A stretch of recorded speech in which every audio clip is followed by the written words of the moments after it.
Well, welcome back. Look who it is. Look who's here. I'm here. You're here. It's your boy Keith, 2 Cent Sanders. It has been a hot minute since I have seen you guys.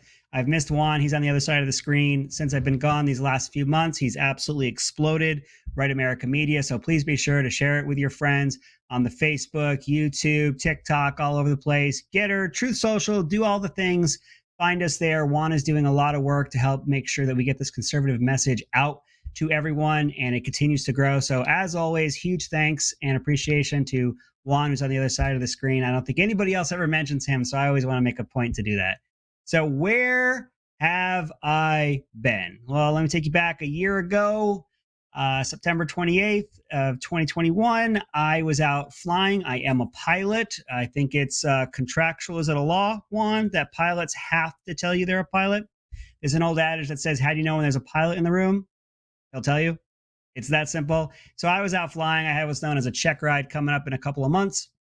I was out flying in my own personal aircraft, and unfortunately, I lost the engine, which then forced me to do an emergency landing, or a forced landing, as it were. And it was actually going very, very well until it wasn't. And so then at the end, which then became me waking up in the hospital 4 days later. So I'm here, spoiler alert. But there were some things that needed to be gone through. And I think as anyone who's sort of dealing with stress and those sorts of things, I think we need to be more open and honest about it. I give this message specifically to men as well. I think men to themselves. So if there's things that's going on in your life, things that are stressful or weighing on you, please take the time to work through it, talk with your loved ones, find professionals. I'm not saying I had to go that far, but I would like to take the opportunity to tell folks, and like I said, especially men who are often sort of almost belittled if they admit that they need help. If you do need some help, please seek it out. It could be a friend, family member, could be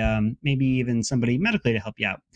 So here we are today. It is 1 year later, and I am actually back on with you guys. I did do this for a few months, but just being transparent with you, it just got to be a bit much. And there was a lot that I was still dealing with after the emergency landing and waking up in the hospital. And I got damage to my eye, and I got a scar from here down to the nether region. And so there's a lot. There's a lot that we were needing to deal with, and I gave it some time. And now I'm here. And also today would have been my parents' 42nd wedding anniversary, but they got divorced 30 years ago, and I digest. But anyway, so September 28th is kind of a day for me. But we're back, and I'm going to be here every Thursday night with you.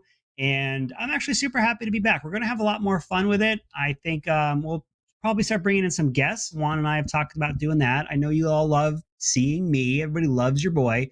But I think we're going to spend a little bit of time of your boy sort of having that open dialogue and conversation with folks. I would like to get some folks who are willing to have a discussion that disagree. If you guys have any suggestions, please drop that in the comments below. Let me know some people that you think are the type that would actually engage in an honest conversation. They're not going to engage in ad hominem attacks, and they're not going to do like crazy stuff. I like to do that. And then maybe if we can get some people on here who also are like-minded, it's always nice to have a conversation and not have to worry about, like I said, the ad hominem attacks. So we just spent the first 5 minutes or so talking about me. Let's talk about what is going on. I have a list here. It is lengthy of all the accomplishments of the Biden administration. I have pages of this stuff. You guys, let me show you. I got the notepad right here. So here it is. All the accomplishments for the last year and a half since I left. So we're going to have to spend a lot of time going through that, if you guys will bear with me. But all jokes aside, here's the big one I want to talk about. And I was sort of beating you guys up about it before I took my hiatus. We're going to vote in November. There's some things we need to talk about right now. They're talking about this shift in the momentum going towards the Democrats. And they're saying it's all due to the Roe v. Wade decision that came down several months ago. While I do think there is more energy now on the Democrat side to go vote, I think what you're hearing in the media for these last several weeks is an effort to get folks to be energized to go out and vote. Think of it this way. If you know you're just going to absolutely get slaughtered, are you really going to want to go out there and put in the time? You and I? Sure, because we need to be heard. For the lazy, for those that want to be on the winning side, they aren't necessarily going to want to go make that effort, and they're not going to want to put their name out there or even put anything into it in order to make things happen. They know they're on the losing side is where I'm going with this. I think these pollsters, which I don't trust a damn thing that they say, I think the pollsters are there to sway opinion, not to report on opinion. I think they have solely just become an arm of the liberal media and, of course, the liberal politicians to try to push a feeling out there to change perception. I don't think it's a reflection of perception. I think it's there to change perception. And so they're starting to put out these polls that Biden's approval numbers are getting better based on what? Never reported. That people are starting to see him as a viable candidate based on what? Never reported. And it's the kind of thing you want to be part of a winning team, and that's what they're doing. They're putting it out there of, hey folks, look, people are coming around. Aren't you coming around? Don't you want to be a part of the winning team? That's what we're up against. They're out there pushing this. Let me give you an example of where that actually backfired on them. Go back to 2016 when all of the polling said that 99.99999% of everyone was going to vote for Hillary Clinton, and there was zero chance that Donald Trump was going to win. That was to demoralize the MAGA supporter, as we're now known. That was to demoralize the Trump supporter. They were then telling you, don't bother coming out, folks. Don't bother coming out because you've already lost. You've already lost. There's no chance. It was in an effort to, if we want to talk about suppressing the vote, to suppress the vote. That's what they were doing there, but it backfired on them. What it actually did was, because the Democrat supporter is generally the lazy supporter, because they were putting it out there that Hillary's already won, her supporters didn't necessarily find a reason that they needed to go. I don't think that was the reason that Hillary Clinton lost. I think Hillary Clinton is the reason that Hillary Clinton lost. However, the point I'm making here is that the pollsters were using their polls in order to sway the voter.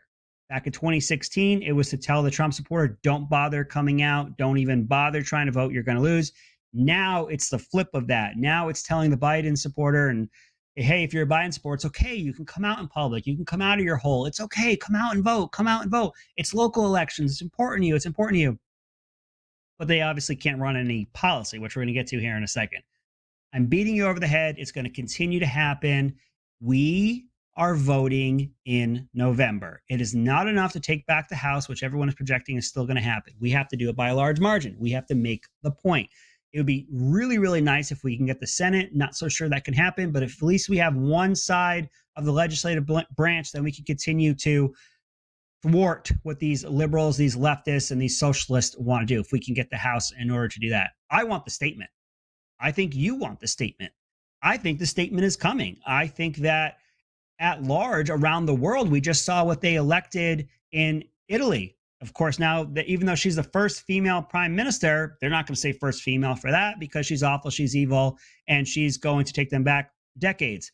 And they're pushing in other countries to go to the right, to go to conservative principles, because this liberal crap hasn't been working. Going this far to the left with the socialism and the wokeism isn't working. And now folks are coming back to the conservative principles. I think we're also going to see that here in America. Like I said, I think the House we're going to happen, but yep, that's me. But we're not going to take that for granted. We're going to come out and vote, and it would be great if we could win the Senate. I think Warnock, if I could just, peel off here for a second, I think Warnock is in a little bit of danger. I'm not sure about that one, but I don't think it's this sort of runaway that he's sort of expanding in Georgia. It would be really, really nice also to win in Georgia and to get the Senate. Okay, so we've talked about voting coming up, how important that's going to be. We are going to get out and vote. Let's talk about what the Democrats are doing in their elections. I want you to pause for 1 second, and I want you to think of one policy Democrats are running on in your local election. It should pop right in your head. You're seeing commercials all the time. Every time you lift your phone, every time you look at your TV, you're seeing commercials all the time. Go ahead, jump in there right now. I want you to write in this feed. Tell me a policy the Democrats are running on right now. Name it. And I'm not even going to ask you to name two. Name one policy. They're running on our, let's go with this one. They're running on our foreign diplomacy. Afghanistan was an absolute disaster, and the media sort of glossed over it at that 1 year mark. The diplomacy that was absolutely failed in the Ukraine, misnomer. In Ukraine, absolute failure. Let's run on that. Can't run on that. Let's run on this economy. They lied to us and said that wages were outpacing inflation. Can't run on that. Can't run on reducing inflation, even though we just passed the Inflation Reduction Act, which they said doesn't actually reduce inflation. And then they later want to say we're tackling inflation with the Inflation Reduction Act. Are we going to run on the economy there? Well, we're not in a recession, right? Let's run on that. Let's run on this. This economy is growing by leaps and bounds. Let's run on that. Oh, we're starting to see losses of jobs coming up. Tech industry is starting to put out the layoffs. Snap is doing it. Google is going to be doing it soon. Other major technical companies are going to be doing layoffs. It's coming because there's tightening. Why is the tightening coming? Because we had to raise the rate. Why do we have to raise the rate? Because the inflation's so high. Why is the inflation so high? Because we just kept printing money during COVID, because we had to use COVID in order to get everything across the finish line that we wanted, which everyone on the right was screaming is going to cause inflation. And then here we are. So let's run on the economy. Can't run on the economy. What else do we run? Let's run on border security. The border's secure.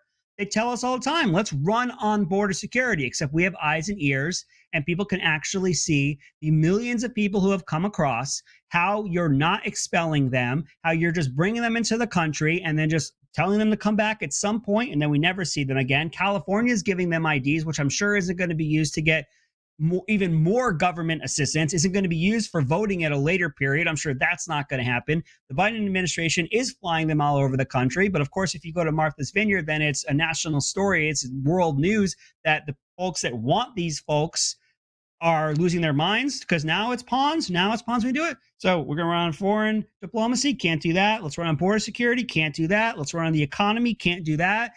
Rising crime. We got crime going through the roof. They wanted to say last year that there was an increase in these homicides because there was a delay in the homicides from the year before. Well, now we're 2 years post COVID of people sitting at home where they didn't have opportunity, I guess, to commit murders. And now we have more opportunity to commit murders. Still going up. It's going up percentage wise over last year, which went up percentage wise the year before. We have no more excuses for that. Let's run on that. Let's run on reducing crime. Let's run on fentanyl. We're reducing fentanyl. No, we're not. What are they going to run on? Give me a policy that they're going to run on. They can't. So what are they going to run on? Us versus them. And them are evil. MAGA Republicans are evil. And you don't want to be a part of them, do you? They are evil.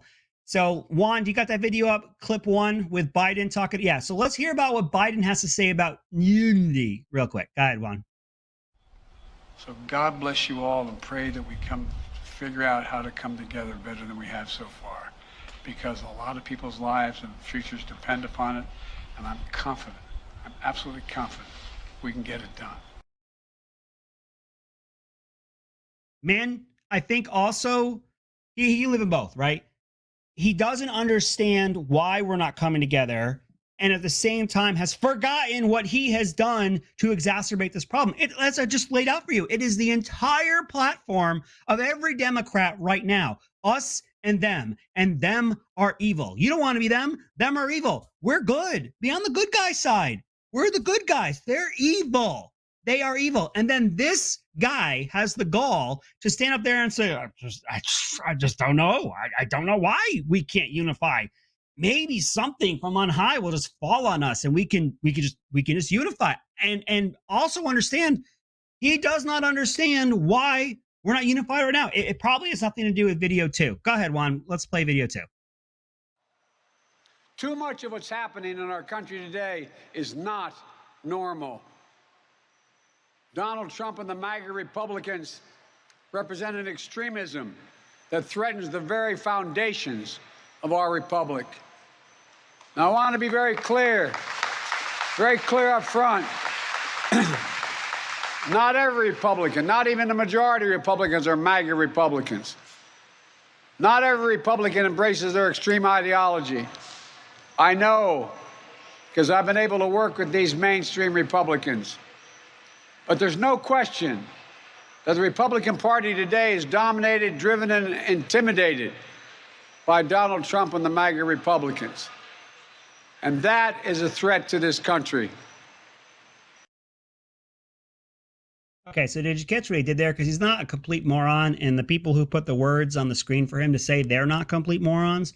So not only is he still continuing to make the us and them case, he's then saying it's the MAGA Republicans. And I don't think anybody else I've heard talk about this. He's leaving room, he's leaving a gap there to say, hey, not a majority of the Republicans are MAGA supporters. I don't know, man. There were 75 million of us who voted for Donald Trump. That kind of feels like we were all MAGA supporters. But here's the gap that I was talking about. He's leaving room in there for you if you're like, man, I'm not a MAGA guy. I like his policies, but I've been listening to MSNBC for the last couple of years and I believe all of their lies and their witch hunts, and CNN is always telling me how awful these people are. And I'm awful if I'm a part of it and I don't want to be. He leaves that gap. Hey, you can be a Republican, but you're not necessarily a MAGA Republican. And if you find yourself there, come on over to the good side. We left room for you. We have milk. We have cookies. Come on. We'll come over here. We'll tell you how nice you are, how good you are. We're all good over here. You're a good person, right? There's room there for you, the good people. Come on over to us. That's what he's doing there. So whoever wrote the message there, that person left for him a gap to say, hey, you might not be a MAGA person. You might agree with conservative principles of, I don't know, a strong border, backing the blue, not giving in to Putin overseas, America First policies, all of the things that we did under Trump, actual tax cuts, which, yes, while people who were rich got a tax break, everyone got a tax break, and the economy actually soared, and we had some of the lowest unemployment ever without this skyrocketing inflation. They want to go on about how they have low unemployment, but that is coupled with high inflation. But under conservative principles, we've been able to show that we can have low unemployment and keep the inflation low. But anyway, I digest. Hey, listen, you might find yourself aligned with conservative principles, but if you're not a MAGA person, and we know how evil they are, come on over. I didn't say it was all of you. I didn't say it was all of you. Come on over. We got room for you. Everything is fine over here. Let's talk about also what that technique is. This is what's called projection. Everything we're doing, we're going to say you're doing it, and then you have to spend all of your time defending yourself against it.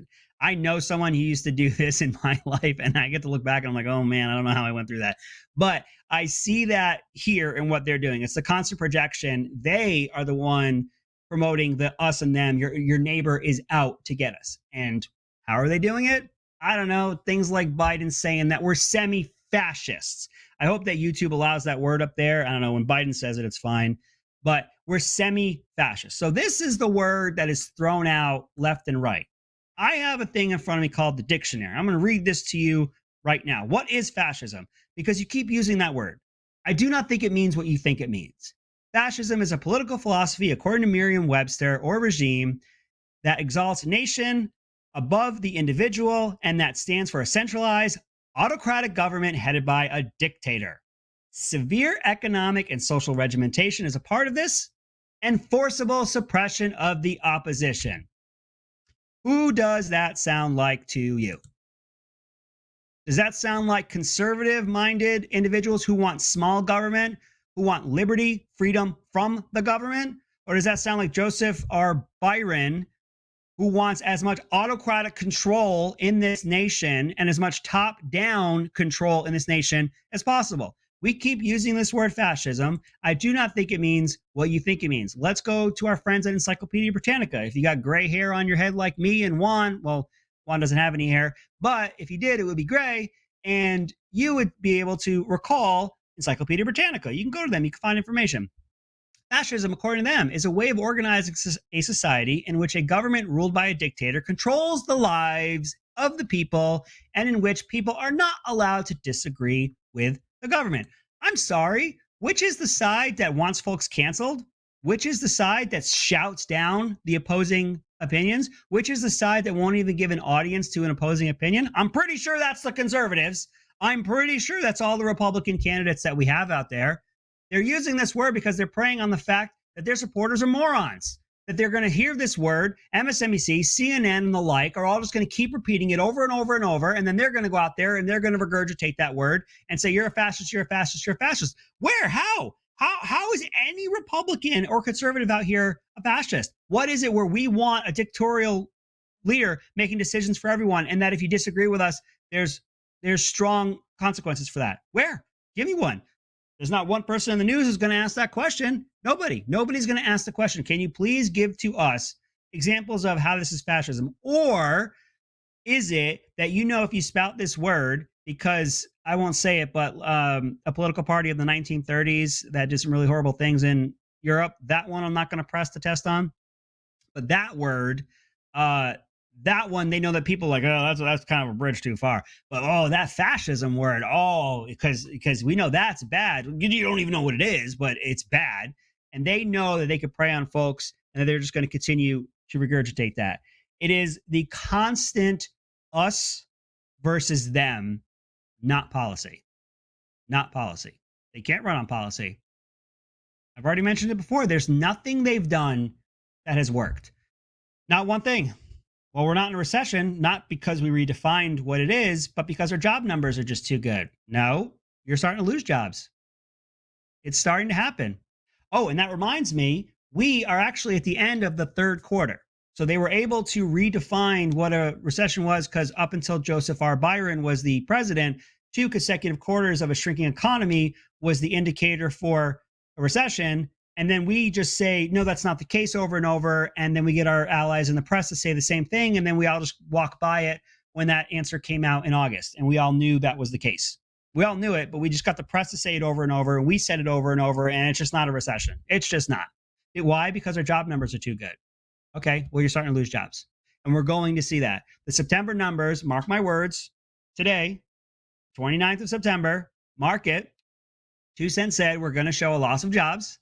And that's going to be coupled with a third consecutive quarter of a shrinking economy. We're in a recession, folks. You cannot have this level of increase in the rates without inducing layoffs. It's going to happen. This soft landing that you might have heard talked about, it ain't going to happen. Even Jerome Powell, the head of the Fed, chairman of the Fed, has said you're going to increase unemployment from about 3.7 to 4.7. I think that's him being very conservative. I think you're going to see higher numbers. And even then, who trusts the damn numbers? Who trusts what's out there? But that's what's going to happen. The rates are going up, and you're going to have unemployment go up, and you're going to have a shrinking economy. We are in a recession. I actually, just right before I got on here, I saw an interview with an economist, and I can't believe it was actually on NBC, maybe it was CNBC, which is even worse. They had an actual economist up there who said, hey, listen, I think we're going to be in a recession by the end of 23 or by the end of 22. But if I say end of 23, that's definitely after midterms. So that's clearly not something that we need to talk about now. But even CNBC is having to put out there that this is the case, that this is what's going to be happening. We're in a recession, folks, and they're going to lie their way to the midterms. But like I said a moment ago, fortunately for us, the quarter ends September. It's almost done, a couple more days. Then it's going to take about a month for all the gonculating and the postulating and the lying. And then they're going to get the answer out to us at the end of October, which happens to be right before the midterms. And of course, the economy is number one on people's minds, which is why nobody's being forced to wear masks right now, which is why we're not talking about forced inoculations anymore, because that's a losing argument, absolutely for sure. And why we're not having that coverage nonstop, because people just aren't looking at that. They're looking at the economy. It's the economy, stupid, right? So they can lie. The people in the press can lie for them, and we can just keep acting like it's not happening. But we're going to get the numbers at the end of October that show we're in a shrinking economy. September is going to show that we're losing jobs, and the same thing. And we're probably going to have to raise interest rates again in October. The economy is going to continue to get worse. They can't even lie to us right now about the economy outpacing inflation, because it's not true. They can't tell us that we're not in a recession because the job numbers are just too good. We're going to start losing jobs. Even the head of the Fed, as I mentioned, has said we're going to start losing jobs, and they have to do it. And the words they use are there's going to be pain felt by all. They say that we all have to go through some pain. That pain is layoffs, folks. That pain is making money more expensive to borrow. And that's another thing. Money, when it gets more expensive to borrow, is going to affect the housing market, which I'm sure you're already seeing has been almost flipped on its head in my area. And I live here in Florida. I'm actually seeing the for sale signs staying up. Those for sale signs, I don't even know if they were going up. They were just listing them online, and the houses were gone in a heartbeat. You have a finite amount of money that you could pay every month. How much of it is chewed up by principal, the amount you borrowed, and how much of that is chewed up by the interest rate? When the interest rate goes up, you can afford less house or no house at all. And then that's going to have its effects as it goes down. It's going to get worse, folks. It's going to keep getting worse. So, what do we need to do? I know you're saying it back to me right now. Vote. We're going to vote. On the national level, we need to be able to take back the House, hopefully the Senate. The House will help us to thwart what the leftists are doing and should be enough such that, I mean, Cheney's not going to be there and Kinzinger's not going to be there anymore either, but there are other rhinos in the wings. There are other rhinos who are just dying to try to get on CNBC and get some accolades from CNN folks. We get enough in the House, it'll outnumber the rhinos that are just dying to get out there. If we have the Senate as well, then we could really start to push some agendas with the people and the states being represented. Then this gets us set up to go into 2024. But you know me, you know your boy. I'm about that local governance. I'm a federalist. I want all of the local governments. So you need to get out and vote for your city council, for your state representation, for your school boards. I think Florida flipped some crazy number like 30 plus school boards. Absolutely just wonderful, beautiful. We're not standing for this anymore. We got complacent for a very long time. Our local government is where we are going to absolutely, I mean, just absolutely make our money because you're going to get out and vote. We're going to get them. We're going to get them here twice. We're going to get that local governance that's going to take care of us at the local level. That has the bigger impacts of our day-to-day lives. And then we're also going to take back the House, like I said, hopefully the Senate, if you all can get out and vote. I'm really excited about it.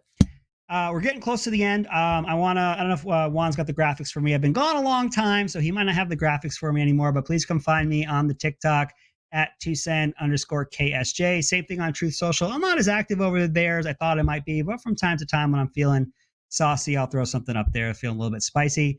You can find me 2cent_KSJ on the Twitter. I'm a little more active over there. Definitely very active on the TikTok. We kind of threw our hands up and said, F this. I haven't sworn once, by the way, Juan. I don't know. Could I bank that for next time? And we're just having a little more fun with it, not taking it so seriously. I am very happy to be back here. We're going to be doing this every Thursday. Like I mentioned, we're going to have Queso coming on after us. I haven't seen her in the longest time. Maybe we'll do a nice little handoff together. I'm going to hit you over the head with this just one more time, folks. You're going to get out and vote. If you aren't registered, please find out how to get registered. You can still have time to get registered. You can get in there. You can vote. And you're going to keep hearing this from me because you're going to keep hearing from me. We're going to be here every Thursday, 7:30 p.m. Eastern. And I look forward to seeing all of you every single week. And with that, we're ready to go on? All right.